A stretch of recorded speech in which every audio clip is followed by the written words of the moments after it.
আমরা পুলিশ সংবাদ পাওয়ার পরপরই ঘটনাস্থলে গিয়েছিলাম এবং ঘটনাস্থলে যাওয়ার পরে তার পরিবারের সাথে কথা বলেছি।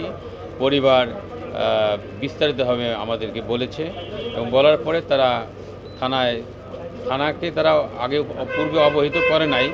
একটা ঘটনা ঘটেছিল আরও 10/2 তারিখে, কিন্তু আমরা তাকে জিজ্ঞাসা করলাম যে আপনারা থানায় কেন বললেন না।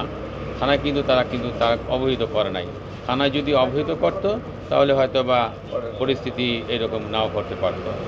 তো আজকে আমরা পিও ভিজিটে গিয়েছিলাম।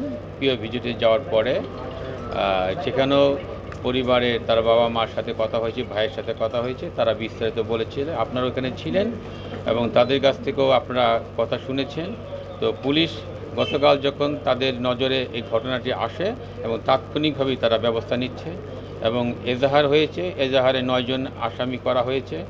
এই ধর্ষক হিসেবে 4 জন এবং সালিশকারী হিসেবে 5 জন। তার ভিতর ধর্ষণ 4 জনের মধ্যে 2 জনকে আমরা গ্রেপ্তার করতে সক্ষম হয়েছি এবং সালিশকারী 5 জনের মধ্যে 3 জনকে আমরা অ্যারেস্ট করেছি। বাকিদের অ্যারেস্ট করার জন্য গত রাত থেকে আমাদের অভিযান চলছে। এই মুহূর্তে একটি টিম ঢাকার বাইরে অবস্থান করছে। আমরা ইনশাল্লাহ খুব তাড়াতাড়ি ধর্ষক এবং সালিশকারী যারা ছিল তাদেরকে গ্রেপ্তার করতে সক্ষম হব।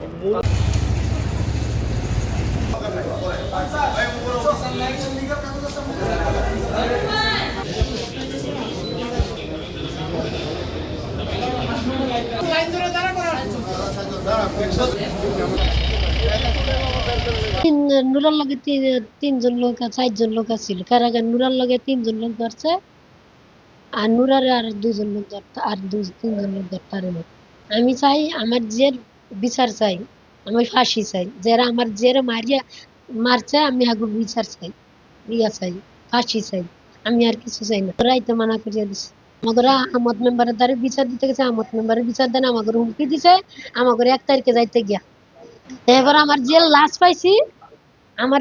পাইছি আমরা জায়গা মেম্বারের জানাইছি। মেম্বারের গতন বাড়িয়ে না ওর পর দিয়ে মেম্বারের ভিতরে ফোন দিছি। মেম্বারের ভিতরে ফোন ধরে নাই আমাকে। না আমার বুঝ দেন না লোক আমার কেউ ছিল না।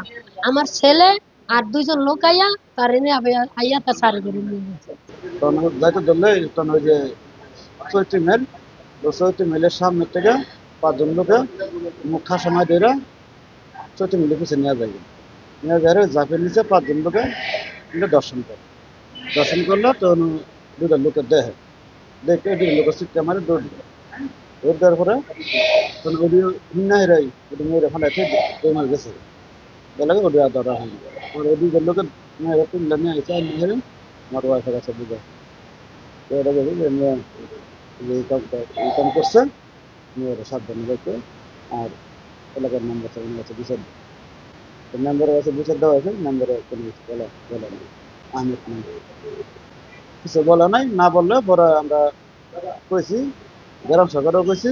পরে উনি আঙ্গরে কয় কি মামলা করে না, মামলা করলে তোমরা কি করবে না, তোমরা কিছু করা হয়তো তোমরা এর চেয়ে ভালো হবো তোমরা এই মাদক ডিস্ট্রিক্ট ছাইরা তোমরা অন্য ডিস্ট্রিক্টে চলে যাবে। তো নেজাফরে বিল বারে 3 মাস ভরে তোলা 3 রাস্তা মোড় আছে। ওনা আমরা গেছি, উনি একটা বড়ে গেছে যে বড়ে গেছে বড় আমি 5 দিন লেগে গেছে যে থাকলে ইমরান হট করে সামনে খারাইছে তো মেয়ে ডেট হয়ে। তখন আমার কাছে মেয়ে ছিল, মেয়ে দিইনি। তখন আমার পেটে চাক্কু ধরছে 30 মনে আর 2 দিন 5 আমার আপডেট অন তো মেয়ে দিবি এখন তখন তো মেয়ে তোর মাইরে নিয়ে যাবে, মাইরে নিয়ে যাবে। পরে আর 2 জন আসছিল, 2 জনে মেয়েরে তুলা করলে দৌড় দিছে।